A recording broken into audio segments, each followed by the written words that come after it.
안녕하세요. 결혼한 지 1년도 되지 않아서 참 어이없는 일로 남편과 다투다가 결국 이혼까지 하게 된 20대 후반 여자입니다. 남편은 저와 4살 차이가 나는 30대 초반이고요. 연애하는 동안에도 몰랐지만 결혼 준비하는 과정에서도 남편이 그렇게 효심 깊은 사람인 줄은 몰랐어요. 남편이 꼼꼼한 성격이기도 하고 저보다 나이도 많다 보니 연애하는 내내 웬만한 결정은 남편이 알아서 하도록 맡겼었거든요. 의견 대립하면서 다툰 적도 한 번 없어요. 쓸데없는 일로 저를 속상하게 한 적도 없고 그렇게 연애를 이어오다가 결혼까지 했는데 결혼하자마자부터 돌변해서는 호시탐탐 저를 효도하는데 부려먹을 생각만 하는 걸 참아주다가 결국 마지막 사건을 통해 이혼까지 하게 되었습니다. 결혼하자마자부터 남편의 남다른 시댁사랑 때문에 당황스러웠던 건 누구보다도 저였어요. 차라리 결혼하기 전부터 시가족들이 제일 먼저다 하는 모습을 보여줬다면 이렇게 놀라지도 않았을 테고 애초에 결혼하는 것도 다시 생각해봤을 것 같네요. 신혼여행지에서부터 보여준 모습이 적잖이 실망스러웠습니다. 처음부터는 저도 그렇게 화가 나지는 않았어요. 처음에 호텔방에 짐 풀면서 저는 가장 먼저 방 안에서 보이는 이국적인 풍경이 너무 아름답다고 했거든요. 남편도 비슷한 반응이기는 했는데 우리 엄마도 같이 오셨으면 좋았겠다 하는 거예요. 그게 잘못된 말은 아니에요. 당연히 그렇게 생각할 수 있고 그 말을 들었을 때는 그렇게 서운하지도 않았습니다. 저도 남편 말에 그렇다고 동의를 해줬고 친정 부모님도 오셨으면 좋았겠다 싶기도 했거든요. 당연히 좋은데 왔으면 부모님 생각이 날 수도 있는 법이죠. 그런데 그 정도가 너무 지나치더라고요. 밥을 먹으러 나가도 구경을 하러 나가도 말끝마다 우리 엄마도 이런 거 좀 드셔보고 보러 다니셨으면 좋았네 어쩌네 하면서 정말 신혼여행 다니는 내내 엄마 찾으면서 같이 왔으면 좋겠다는 말을 내내 하고 다닌 거예요. 처음에는 그래 맞장구 쳐주다가도 다른 것도 아니고 신혼여행으로 온 여행지에서 그런 말만 계속하면서 초치고 있는 남편이 점점 짜증이 나기 시작했어요. 잠깐 쇼핑을 하러 가면 신혼집에 소품으로 쓸만한 기념품을 고르고 있는데도 남편은 이것 집었다가 저것 집었다가 하면서 우리 엄마 이런 거 사다 주면 좋아하실 텐데 이러고 있었다니까요. 신혼여행지에서 빈손으로 돌아갈 것도 아니고 양가 부모님 선물은 신혼여행 마지막 날에 아울렛에 가서 쇼핑하는 일정이 있었기에 그때 살 거라고 말을 해줘도 저랑 같이 물건을 볼 생각은 눈꼽만치도 없어 보였습니다. 그저 어머님 취향 찾는 데에만 혈안이 되어 있었어요. 솔직히 그런 모습 보니까 신혼여행지에서부터 이거 결혼 완전 잘못한 거 아닌가 싶었어요. 결혼을 한 게 아니라 어머님 품에서 아들 뺏어온 건가 싶었습니다. 그런데 정말로 신혼여행 후에는 남편한테 확실히 한마디 해야겠다는 생각이 들 정도로 큰일이 생겼어요. 예정대로 양가 부모님께 드릴 선물을 사러 아울렛에 왔습니다. 한국이랑 다르게 명품들이 그냥 일반 매대에 덩그러니 걸려있더라고요. 도난방지택이 달려있기는 했는데 그래도 명품인데 흠집나는 게 걱정되지도 않나 싶을 정도로 마구잡이로 진열을 해놨더라고요. 아무튼 예산 안에서 최대한 좋은 선물, 그러니까 너무 싸지도 않고 퀄리티도 괜찮은 물건 건지려고 여기저기 돌아다니면서 정말 열심히 쇼핑을 하고 있었습니다. 그런데 남편이 저보고 잠깐 와보라면서 이거 우리 엄마 사주면 어떠냐며 시어머니 드릴 물건이라고 보여주더라고요. 어이가 없는 게 아울렛인데도 불구하고 가격이 400만 원이 넘는 가방이었습니다. 자기가 이것저것 다 들춰본 결과 이것보다 비싼 것은 없었다고 하는 거예요. 남편한테 우리 예산이 지금 얼마인지나 알기나 하냐고 이거 어머님 사드리면 친정부모님은 물론 아버님 선물도 아무것도 못 산다고 말해줬어요. 그러니 남편이 하는 말이 우리 아버지 선물은 열쇠고리 같은 기념품이면 된다고 하면서 대수롭지 않게 넘겨버리는 거 아니겠어요? 친정부모님 거도 포함된 예산이라고 말하지 않았느냐고 하니 친정부모님 걸 왜 사냐는 듯한 반응을 보이더라고요. 결혼할 때 우리 집에서 돈을 더 많이 했으니 당연히 장인장모님은 포기를 하시는 게 맞다는 식으로 말을 하더라고요. 남편의 그 한마디 덕분에 첫 부부싸움을 신혼여행지에서 하게 되었어요. 사실 남편 계산법도 웃긴 게 당장 결혼할 땐 남편과 시부모님이 해온 게 1억입니다. 전세금 맞춘다고 저와 친정에서 3천을 했고요. 남편은 전세금만 계산을 하고 저런 소리를 하는 거였어요. 당연히 저희 쪽에서 혼수로 2,500을 했고 결혼 후에 타고 다닐 자동차 한 대 해주셨습니다. 그것만 합쳐도 이미 남편 쪽과 금액이 똑같아졌어요. 거기에 리모델링 한다고 2천만 원 정도를 더 지출했고 손 부끄럽다고 천정어머니께서 예단으로 이미 괜찮은 가방 하나 보내드렸어요. 하나하나 콕콕 집어서 남편한테 다시 설명해줬어요. 계산이 이런데도 아직 그딴 소리가 나오냐 싶었는데 남편은 어이가 없게도 자동차는 우리가 둘 다 타고 다닐 거니까 계산을 하면 안 된다는 말도 안 되는 헛소리를 하는 겁니다. 그럼 집에서는 우리 둘 다 같이 사는 거 아니냐고, 그러면 집도 계산하면 안 되는 거 아니냐고 했더니 문혼리로 집이랑 차가 같냐고 하면서 성질을 팍 내더라고요. 결국 본전도 못 찾고 선물은 제가 양가 어르신들께서 오래오래 잘 쓰실 만한 걸로 하나씩 골라 같은 금액대에 선물을 해드렸습니다. 아무튼 신혼여행지에서 이런 일이 있다 보니 저도 걱정이 되더라고요. 돌아오는 비행기에서도 고민을 많이 했어요. 아니나 다를까 귀국을 해서도 난리를 치더라고요. 신혼여행에서 돌아온 게 토요일 저녁이었습니다. 선물 살 때는 자기가 고른 거 안 사고 싸구려를 샀다면서 그렇게 싫어하더니 다음날 아침이 되니까 빨리 시댁에 가자고 하는 거예요. 아직 여독도 안 풀린 상태고 저나 남편이나 곧바로 다음날 출근을 해야 했었거든요. 양가 부모님께는 이미 전날에 도착했다고 잘 다녀왔다고 말씀드리고 그 다음 주쯤에 인사드리러 찾아뵙겠다고 미리 연락을 드린 상황이었는데도 선물을 빨리 드리고 싶다면서 시댁만이라도 먼저 다녀오자고 우기는 거예요. 그때 남편하고는 확실하게 단판을 짓지 않으면 안 되겠다는 생각이 들었어요. 오직 시댁, 특히 시어머니만을 위한 저 억지를 있는 대로 받아줬다가는 분명히 엄청난 부메랑이 돼서 저한테 돌아올 것을 알고 있었기 때문입니다. 한시바삐 시댁에 가자는 남편을 불러서는 조곤조곤히 이야기를 했어요. 아직 우리 혼인신고도 올리지 않았다. 당신을 위해 시댁을 가주는 거 어렵지 않지만 여행지에서 보였던 모습과 지금 이 모습을 보니 지금 당장 혼인신고를 올리면 안 된다는 생각밖에 들지 않는다고. 그래도 기어이 시댁에 가야겠다면 말리지 않겠다고 대신 혼자 다녀오라고 했습니다. 그래도 눈치는 있는 건지 제가 심기가 많이 불편하다는 걸 깨달은 남편은 시댁에 가자고 더 조르지는 않더라고요. 그 뒤로부터 드디어 남편이 제 눈치를 보기 시작했어요. 그래서 저도 일단은 혼인신고는 좀 더 같이 살아보고 지켜본 뒤에 해야겠다는 생각이 들었습니다. 그나마 다행인 건 남편이 그런 게 어딨냐고 좀 투덜거리기는 했지만 제 의사를 존중해줬다는 거예요. 막상 약속드린 대로 그 다음 주에 시부모님을 찾아뵈었는데 선물 보고도 크게 별다른 말씀도 없으셨고 피곤할 텐데 억지로 시간 보낼 필요 없다면서 얼른 집에 들어가라고 하실 정도로 싱겁게 끝이 났었습니다. 그래도 그때부터 남편이 제 눈치를 보기 시작한 건지 아니면 언제 또 시작하려고 간을 보기 위한 건지는 모르겠지만 한동안 잠잠했어요. 덕분에 아무런 의견 충돌이 없으니 남편은 어떻게 생각했는지 모르지만 저는 정말 그제서야 신혼 분위기가 나는 것 같고 집에서 같이 밥만 먹어도 행복했어요. 그런데 시간이 차츰 지나다 보니 남편도 하루빨리 효도가 하고 싶어서 몸이 달았었나 봐요. 제가 사실 결혼하기 전부터 동생하고 같이 모으고 있던 돈이 있었습니다. 그렇게 둘이 모아서 부모님 해외여행을 보내드릴 계획이 있었거든요. 그게 적금이 만기가 돼서 그 돈이 잠깐 제 통장에 들어오게 되었어요.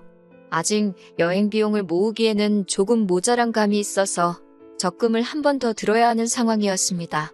그 목돈을 제가 관리하는 방법도 있었지만 아무래도 결혼을 했다 보니 따로 목적 자금을 위해 돈을 관리하기 조금 그런 부분이 있어서 동생한테 바로 그 돈을 송금해줬어요. 그런데 남편이 그 사실을 알게 된 겁니다. 그 돈이 무슨 돈인진 몰랐지만 한 번에 큰 돈이 동생 통장으로 넘어가니 남편도 그게 궁금해서 물어보지 않을 수가 없던 거예요. 남편에게는 친정부모님 여행 때문에 결혼하기 전부터 모으던 돈이라는 설명을 해줬습니다.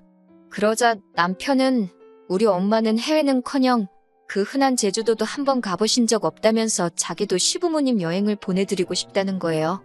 저야 결혼하기 전부터 몇 년 동안 모은 돈이니 그럼 지금부터라도 용돈에서 일부 빼가지고 모으라고 했습니다.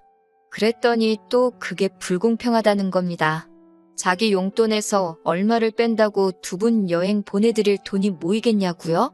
그렇게는 억울해서 못하겠다면서 제가 저희 부모님 여행을 보내드릴 거면 자기도 자기 비상금을 열어서 부모님 제주도 관광이라도 시켜드려야겠다는 겁니다. 여행을 보내드린다는 말보다 결혼한 지 얼마나 됐다고 벌써부터 딴 통장 만들어서 비상금을 굴리고 있는지 어이가 없었어요. 비상금 통장이라니 뭔 소리냐 했더니 아뿔싸 싶은 표정을 짓더니 그런 게 있다고 하더라고요. 남자가 사회생활 하다 보면 돈 필요할 곳이 있지 않겠냐면서 결혼하기 전에 만들어둔 통장이라고요. 그래서 그 통장을 가져와 보라 했습니다. 통장 안에는 떡하니 1,000만 원이 들어있더군요. 결혼할 때 솔직히 남편이 모아둔 돈이 많았던 것도 아니고 그렇게 넉넉하게 가져온 편이 아닌데다가 솔직히 저희 쪽에서 결혼할 때 조금 더 한 느낌이었는데 애초에 1,000만 원을 꽁쳐두고 자기가 쓰고 싶은데 쓰려고 했다니 어이가 없었어요. 남편은 임기응변이라고 사실 비상금이 아니라 자기도 결혼하기 전부터 부모님 여행 보내드리려고 모아놓은 돈이라고 말을 바꾸더군요. 상황이 어땠든 저 또한 남편 입장에서 제가 남편 모르게 부모님 여행 보내드릴 목돈을 가지고 있던 걸 보여준 거나 마찬가지였으니 비상금으로 생각하고 있다는 건 확실하지만 길게 더 말하지 않기로 했어요. 차라리 그 돈을 허튼 데 쓰는 것보다 시부모님 여행이나 보내드리면 그 편이 더 낫다고 생각을 했습니다. 남편은 또 제 기분 풀어준답시고 해외여행 가봐야 피자 한 쪽만 드셔도 김치를 찾으시는 분들인데 뭐가 재미있겠냐고 그 돈으로 국내 여행을 보내드리겠다 하면서 기분으로 저도 같이 데려가 준다고 하는 겁니다. 진짜 듣기에도 딱 싫었어요. 시부모님 껴서 같이 여행이라니. 남편도 사실 제가 그 여행에까지 따라갈 거라고 생각은 못했을 겁니다. 하지만 제가 그 여행에 안 따라갈 수가 없었지요. 남편이 해외여행이라 말한 걸 국내 여행으로 바꿨다는 건 그만큼 여행 경비를 아끼겠다는 말이나 마찬가지잖아요. 그렇게 되면 남편은 분명히 1,000만 원이라는 비상금이 많이 남게 될 텐데 그 상황에서 남편이 또 그 돈을 은닉해버린다면 그 돈을 가지고 남편이 어디다가 어떻게 쓸지 너무 눈에 선하고 그렇지 않더라도 어디 갔다가 퇴근이라도 말없이 늦게 하거나 하는 날에는 저 혼자 집에서 전전긍긍하면서 남편을 의심하고 있을 거라는 생각이 들었거든요. 그래서 결국 울며 겨자 먹기로 그 여행을 따라가게 되었습니다. 신혼여행 때문에 얼마 남지도 않은 연차를 써서 주말을 끼고 4박 5일 여행을 다녀오기로 했어요. 그리고 여행지에서 벌어진 일 때문에 저는 결국 남편과 이혼을 결심하게 되었습니다. 남편 말대로 시부모님께서 특히 시어머니께서는 결혼 후에 어디 한번 제대로 놀러가 보신 적이 없던 것 같아요. 비행기도 처음 타보신다고 하고 이렇게 나오는 게 처음이라고 하더라고요. 그래서 많이 신이 나 보이셨습니다. 저렇게 좋아하시니 과정이 어떻게 되었든 차라리 잘 되었다 생각하고 저도 따라온 김에 마음 비우고 재미있게 놀다 올 생각이었어요. 그런데 도착하자마자 남편이 저한테 이제 어디로 가냐고 물어보는 겁니다. 알고 보니 남편은 비행기랑 숙소만 예약해놓고 일정은 하나도 알아보지 않았더라고요.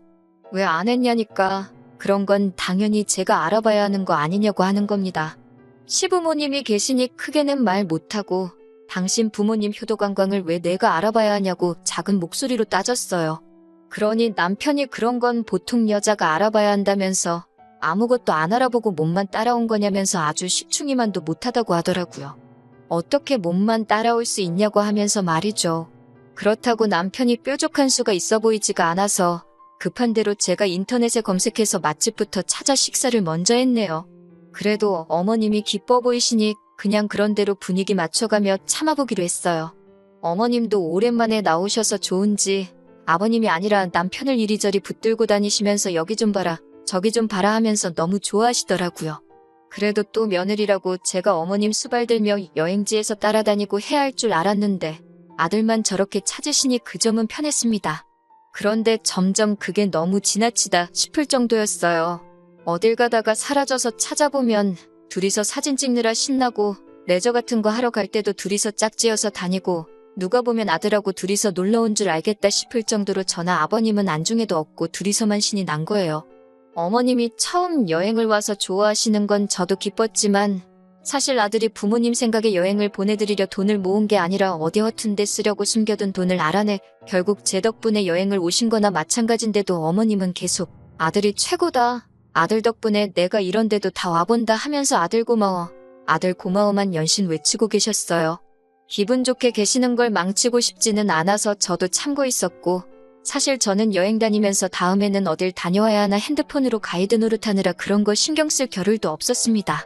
첫날 숙소에 와서도 저는 아주 어디 구경해야 되나 알아보고 그러느라 아주 녹초가 되어 있는데 남편은 저한테 고맙다는 말도 없이 어머님하고 야식 먹으러 간다고 나가서는 들어오지도 않더라고요.